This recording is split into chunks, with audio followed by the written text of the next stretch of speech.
Ladies and gentlemen, this is a practical instruction for the use of the Stereo32 software that we are going to use in our practical assignments.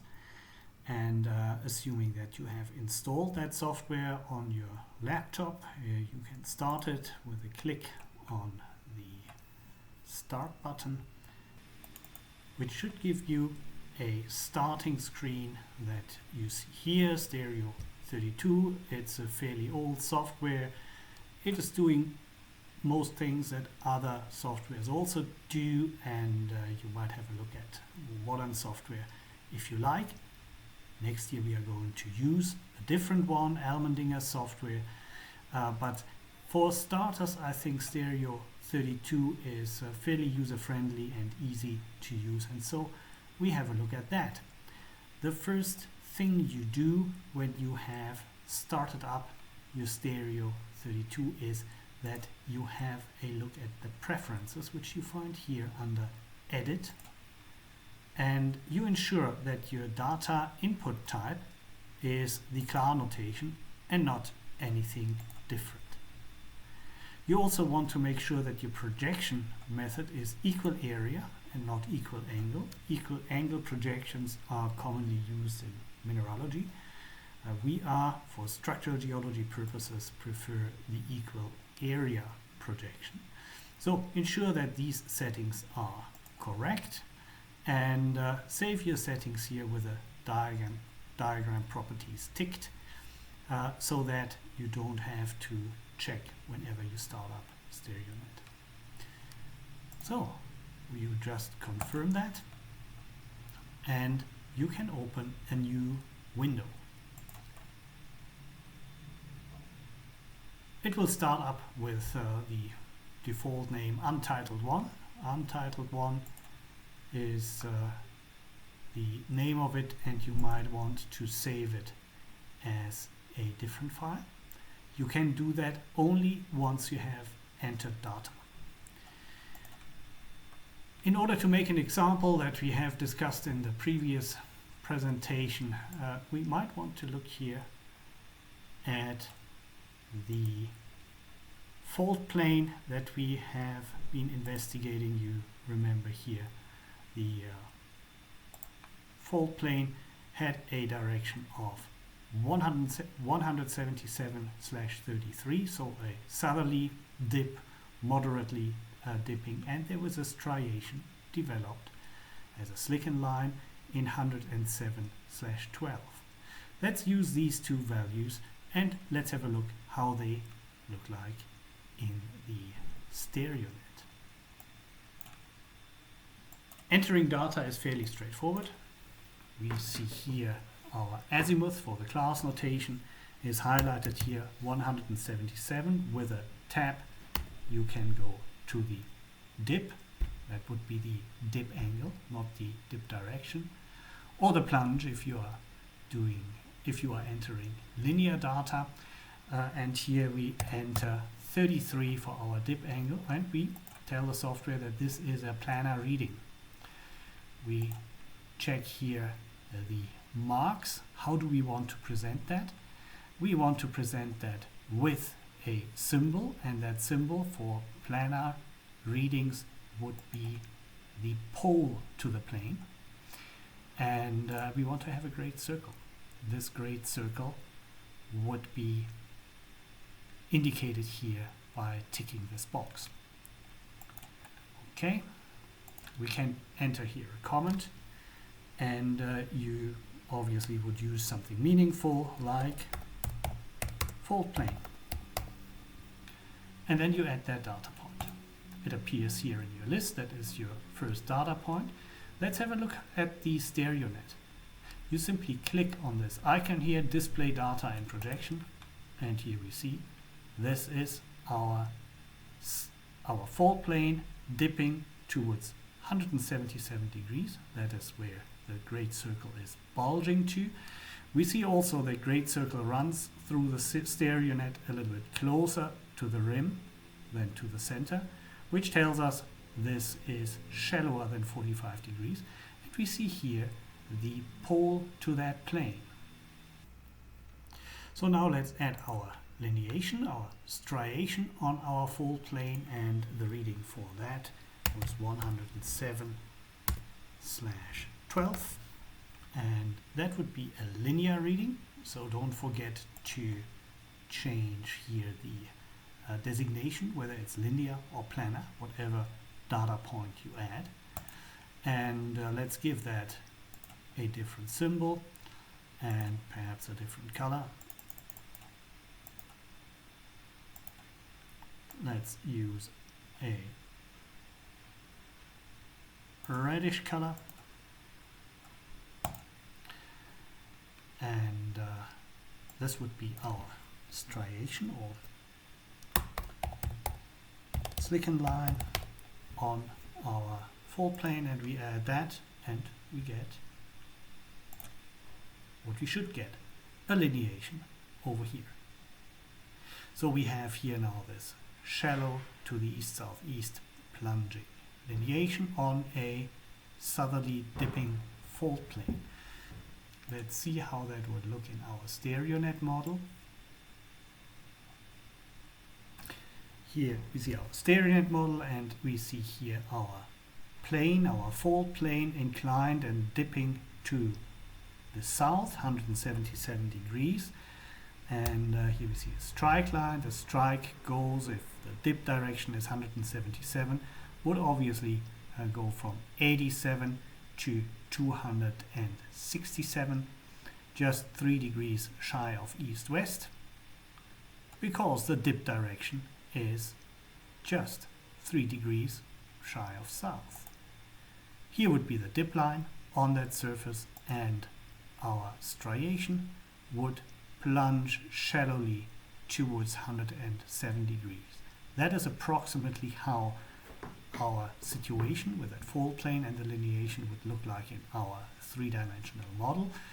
And if we look from the top, which would be the plan view, the observation view, onto a stereonet, we see that here the intersection line, our fold plane with the lower hemisphere, is bulging here towards 177 degrees.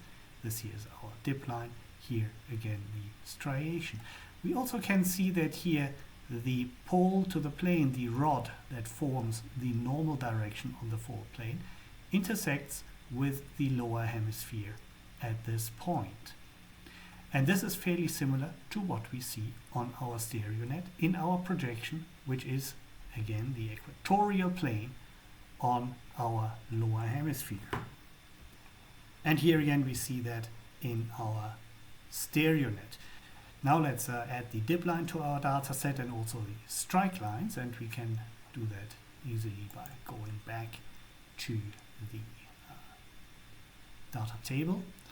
And the dip line obviously would be a linear fabric element with the same readings like the plane itself, 177.33, but now as a linear fabric element. And let's give it a different color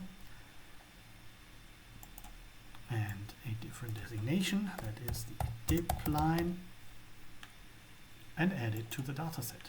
Here's our dip line, and here it shows on the great circle, because it is like the striation, a lineation that is developed on the fold plane, and that means that the lineation also must fall on the great circle that represents our fold plane. Let's add the strike line. The strike obviously here would be 87 with a plunge of 0, because it is a horizontal line. And let's just do that. 87, 0. It's a linear fabric element, and we mark it as a blue symbol. In the comment list we put in what it is, that is the strike line, and we add. Here we go. We can also see here that we see two symbols, because the strike line, since it is a horizontal line, intersects with the lower hemisphere on two opposite positions of the diagram at the end of the great circles. So an orientation of 87, 0 is identical to a position of 266, 0. We also see here that the pole to the plane is a little bit closer to the center than the dipline. The dipline here has a certain distance to the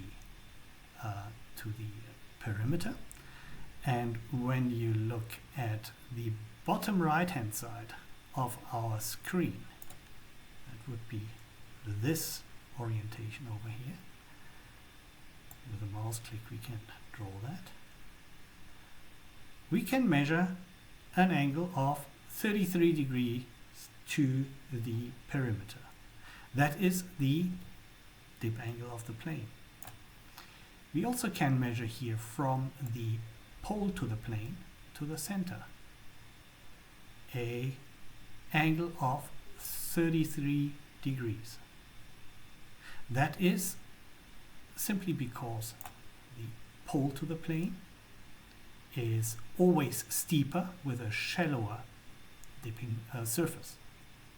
There are 90 degrees between these two angles, and we can also show that here with a left mouse click onto your triangular symbol for the pole to the plane. If we measure the angle down to the dip line, you will see that is 90 degrees.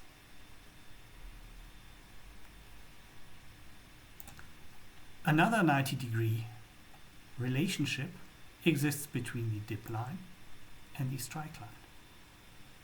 When you measure this direction here, you see also that is 90 degrees. And to the other end of the strike line, obviously also 90 degrees.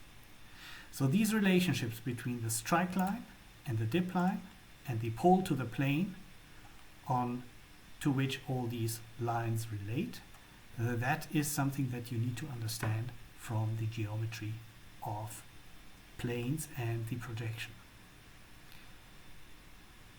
Now let's have a look what the rake between our lineation and the strike line would be. Again, we can measure that in a very easy and quick way with a mouse click to the strike line. The rake of this lineation on our fault plane would be 23.4 degrees. This is a reasonably accurate method. Obviously, if you move a little bit your cursor, then you will get slightly different readings, but for a first estimate, that is a good way to get an idea of the angular relationships. But we can do that more accurately. When we go back to our data table and we want to determine the angle, for instance, between the slicken line and the strike line, we highlight the slicken line, then we press the Control key and highlight the strike line. That highlights our two lineations of interest, and with a right mouse click we get to this menu here, Calculate Angular Relationships. Click that and we will get here the angle between these two linear fabric elements is 23.2, or with the obtuse angle between the two, 156.8 degrees. And if you see here, 156.8 plus 23.2 adds up to 180 degrees. Why is that so? Let's just go back to our diagram. You see here the strike lines and the slicken line fall onto the great circle, and every great circle has always a length of 180 degrees. In the middle is the dip line, 90 degrees away from each, and that means if we have here an angle of about 23 degrees, then the obtuse angle to the other strike line must be 157 approximately. And these are the values that you get when you calculate the angular relationships. So this is a very straightforward and simple process. Here are your two fabric elements. A lineation 107 and 12, that is our striation, and our strike line 87 and 0, that is the horizontal strike. That gives us angular relationships as they are written down here. And we get more. We get more angular relationships that we do not need for the time being, but that you will need for higher level work that we might undertake next year or at honors year. You see here there is a common plane on which both of these lineations fall. So two linear fabric elements, they form always a three-dimensional plane, and of course the result here is 177 about 33. It should be in fact exactly 33. That is probably a little graphical error here. We see a dividing plane. We see here another dividing plane and dividing directions which are linear. I'm not going to talk about that in more detail right now. Just to highlight here, there are more geometrical relationships than just the angles between the two lineations on that surface.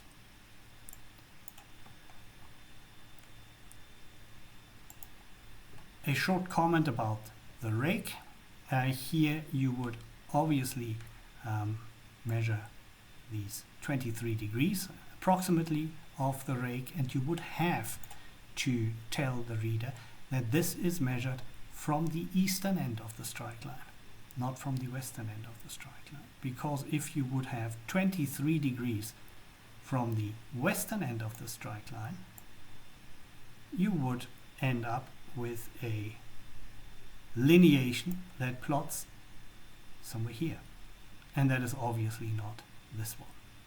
So these 23 degrees, they apply to the eastern end of the strike line. To the western end of the strike line we would have 156 degrees of a rake, but conventionally you use always the acute, the smaller angle of the two, and hence the strike line in this case here in the east. You would write that down as 23 and then a comma and then east as the referring strike line. This is in principle all you need to know in order to execute our first practical. In fact, our first two practicals. That practical will run over 2 weeks because you will have to go through quite a few things to complete that. But I wish you good luck with this, and I hope that you find that reasonably easy. Play a little bit around with the software. Go through the options, go through the various menus. You will see there is a lot of things that you can do. Some of the things you probably never will need. U-stage data import, Euler angle data editors, things like that you will not need. You see here you can convert class readings to right-hand rule readings and vice versa. That might become very useful. Also some statistical analysis is possible. And of course it is possible to export the diagram. If you want to export your chart and paste it into a Word file, you just copy the chart. If you want to save it, you can do that as a Windows meter file or as a bitmap file. You choose which you want, you give it a name, and you simply add it to a folder as you wish.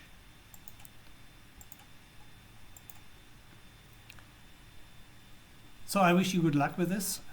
I'm sure there will be a number of questions. You are welcome to exchange your problems and answers and questions amongst yourself, but of course you also can write me an email or wait for a Zoom meeting, a session when we can sort out any problems that might remain. Thank you very much. Keep well.